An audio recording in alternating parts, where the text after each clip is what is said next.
Good morning. How the devil are you doing this fine day? Me? Well, unfortunately, I still feel absolutely dog rough. Not sure if I have the dreaded COVID or just plain old flu, but I have a cough that won't shift. Just about everything aches. However, as they say in theatrical circles, the show must go on. So while I'm still in an upright position, let me post the question of the day, roll the intro, and get this show on the road.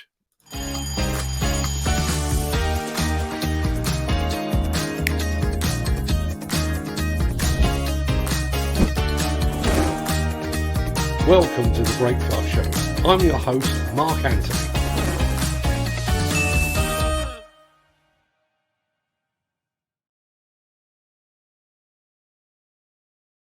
It's Monday, the 16th of May, and as that remarkably persistent and very poorly guy just said, welcome to the Breakfast Show. I am your host, Mark Anthony. In today's show, Demolition operative has been told to lie about how he broke his back at work. That's over in New Zealand.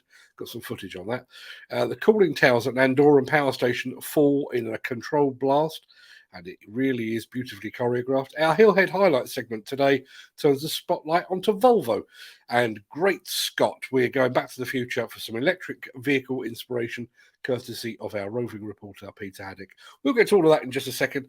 But first, let's see who among the rich and the shameless will be celebrating a birthday on this day of days. Happy birthday!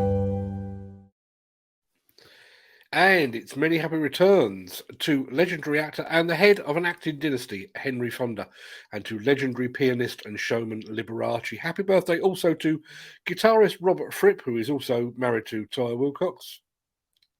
Don't know why you need to know that. To former James Bond actor Pierce Brosnan, to singer Hazel O'Connor, who has been very ill recently but is on the mend, which I'm glad to hear about, and to gymnastics sensation Olga Korbut. To Heaven 17 frontman Glenn Gregory, singer Janet Jackson, and to the ever-gorgeous Megan Fox. Many happy returns to them, one and all.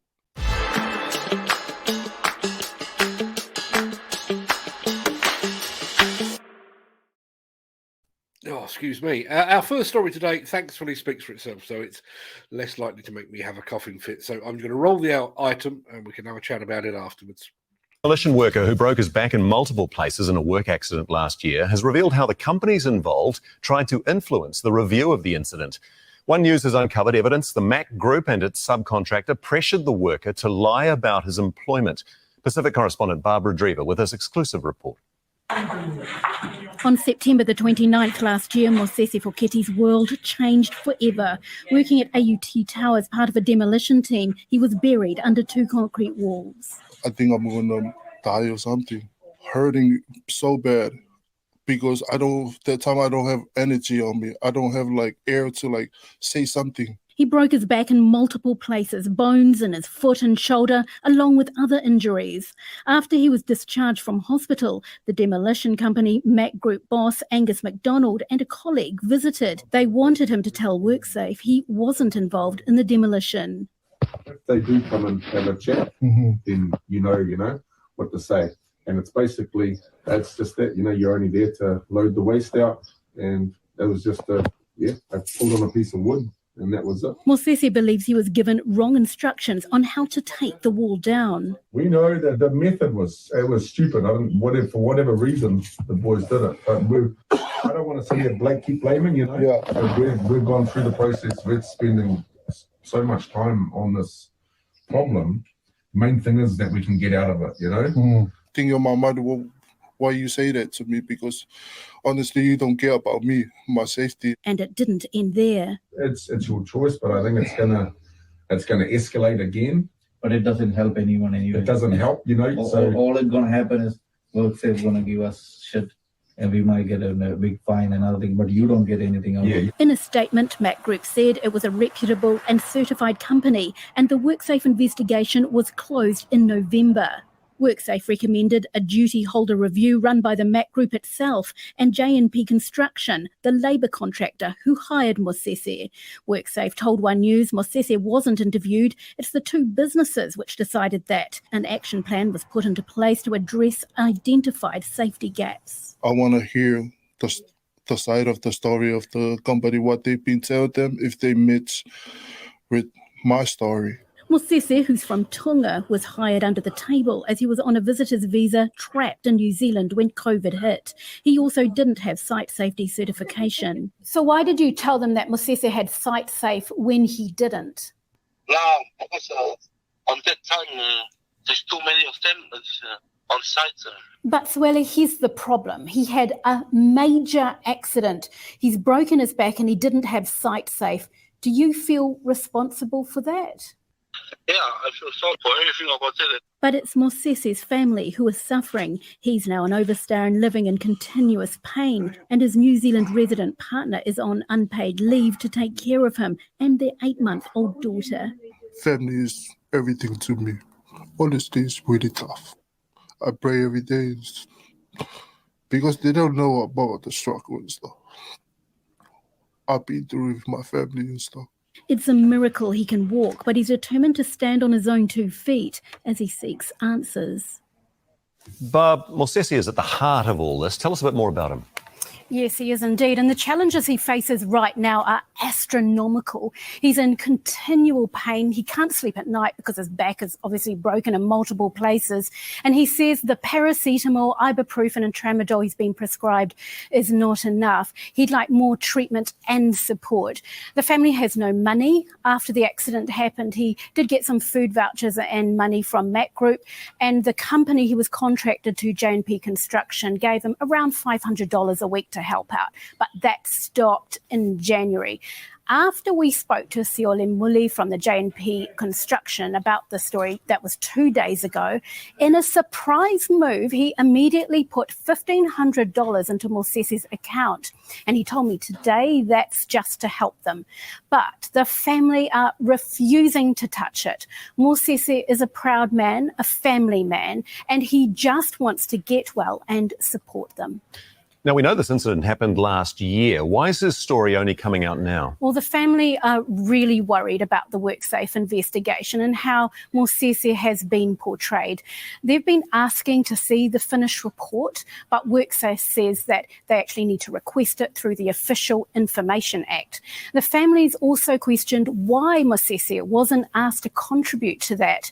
This is a family with a strong sense of responsibility. And when I asked them about why it's important to tell the truth, for them to tell the truth, and they both said to me they have a daughter and they have to set a good example to her. What they'd like is for his visa status to be sorted, the truth to come out, and his medical treatment improved. Kia ora, Barb. Thank you very much for that. I'd love to say that this was a unique incident and this was somehow peculiar to New Zealand. I didn't think that was the case, and unfortunately, I'm not alone in that. At least it doesn't only happen here. It's a sad state of affairs, I'm afraid. I've bemoaned this in the past, the way that we often treat our greatest asset. I've actually written an article on that very subject over on LinkedIn on our Demolition Insider newsletter. Also, just on that subject, there's a new article up today, which is Death by Admin, which you will be able to find using the link that I'll post in the chat right about now.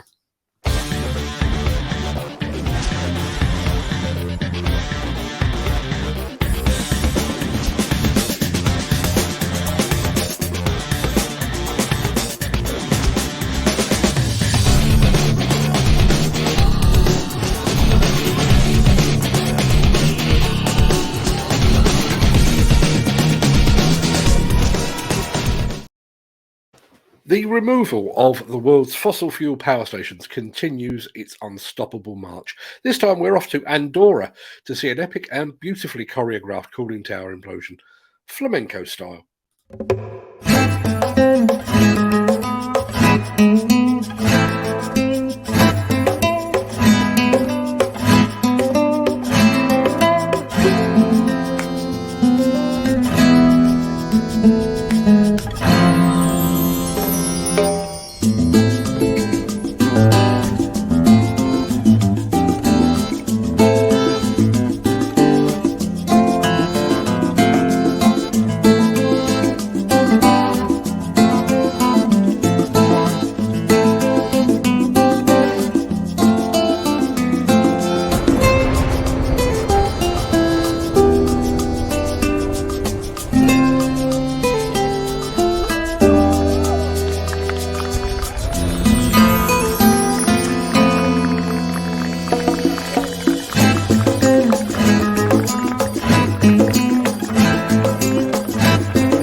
genuinely have no idea what Andorran music sounds like. That was about as close as I could get. The Miller GT series heralds a new era of unrivaled power and cutting-edge intelligent coupler technology, increasing job site safety, machine versatility, and productivity.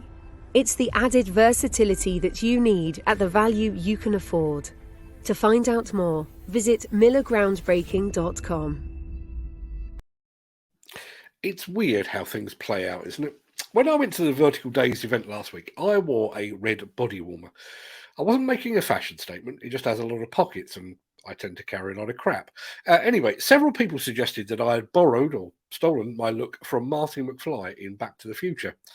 Well, weirdly enough, while I was inadvertently trying to recreate Marty McFly's look, our roving reporter Peter Haddock was meeting up with Doc Brown and his famous Delorean, and it made for an absolutely terrific double act. Great Scot! I've come to the year 2022 to investigate the future of electric vehicles and plant machinery. I think it's fantastic, the amount of renewables and electric vehicles that are on display. Could you tell me a little bit more about it? Well, it's fantastic to see you. The thing is, we've got a big problem here A right problem? now. Yeah, you're saying there's electric vehicles, all of these different things, but we've got nobody like you to fix them. Great Scot! Because they're going to go wrong. So we've got electric cars, Yeah. we've got electric diggers, we've got telehandlers, we've got dumpers. That's fantastic! But we need about 25,000 people to keep them all doing. 25,000? So can you replicate yourself 25,000 times? I'm afraid cloning's an area I just can't get into. You're gonna need to have to recruit. Recruit, that's the critical thing. But when we Exactly. recruit, how do we actually train them up? We need people like you to train them as well. Like me? Yeah. I don't come cheap. You don't come cheap. We're going to have to find some other trainers then. And I tell you what, it's great, because guess what? Let's have a look around here. We've come not just here from the Delorean in the past, we've come here to the future right now. And this is the fantastic city of Wolverhampton, brand new electric vehicle and green technologies hub. Launched today, thank God I got here in the Delorean in time to make this a wonderful opportunity for people to get apprenticeships, get all of our electric vehicles fixed, so that we can go fully electric all over the UK right now. The future is here.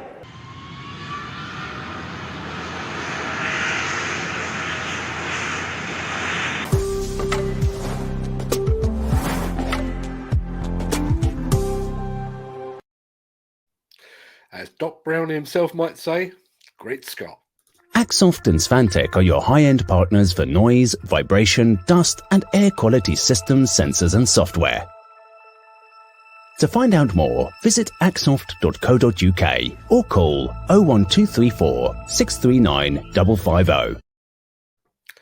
With just 36 days to go until Hillhead 2022 opens its doors, we're looking at another of the show's big names. This time we're looking at Volvo Construction Equipment.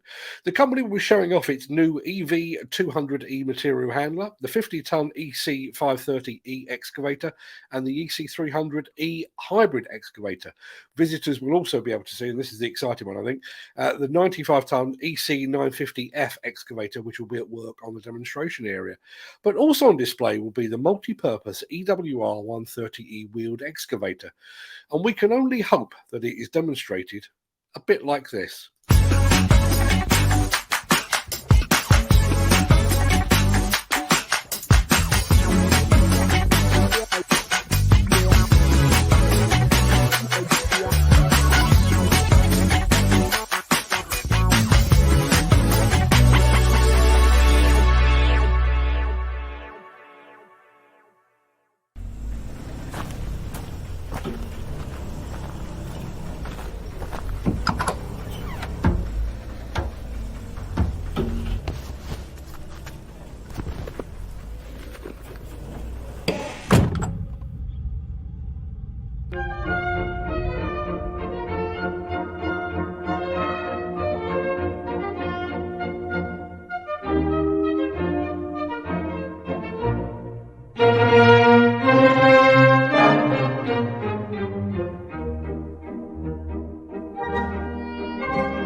And you can see all that shiny new Volvo equipment on the stand of their UK dealer, SMT GB. They will be displaying all of that on stand Y5.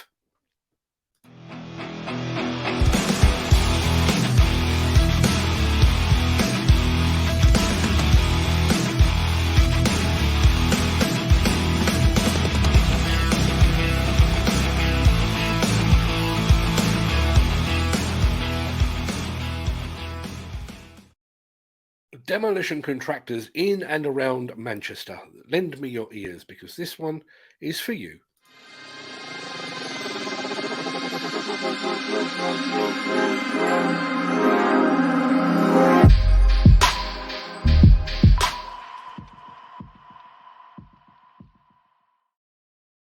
£2 million of your finest English quids have been set aside for the construction of a new home for maritime transport.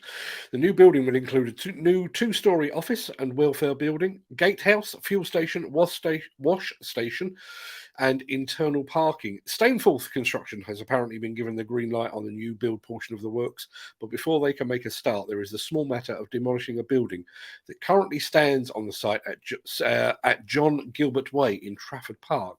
And at the time of broadcast, a demolition contractor has yet to be appointed. Now, you can find out more about this project lead and countless more just like it over at buildersconference.co.uk. Alternatively, if you prefer to have these leads delivered directly to your inbox, then please call Nigel O'Sullivan using the number displayed at the foot of your screen. Yes, it is. He is standing by to take your call. Sorry to interrupt the guy with the funny glasses, but if you're enjoying this video, please hit the like button as it helps our channel. Or, better still, share this video with a friend or a colleague. Thank you. Right, back to Beardy. Well, that pretty much wraps up the main part of today's show, which I'm enormously grateful for because I feel terrible. I'm going to roll the outro in just a second. I normally leap gazelle-like over into the chat. I may just shuffle sloth-like into the chat today, see what you're all saying today. If you can't stick around for that, then please stay safe, look after yourself, your family, your friends, and your colleagues. Have a great day, and thanks for watching. But if you can stick around, I'll see you on the other side of this.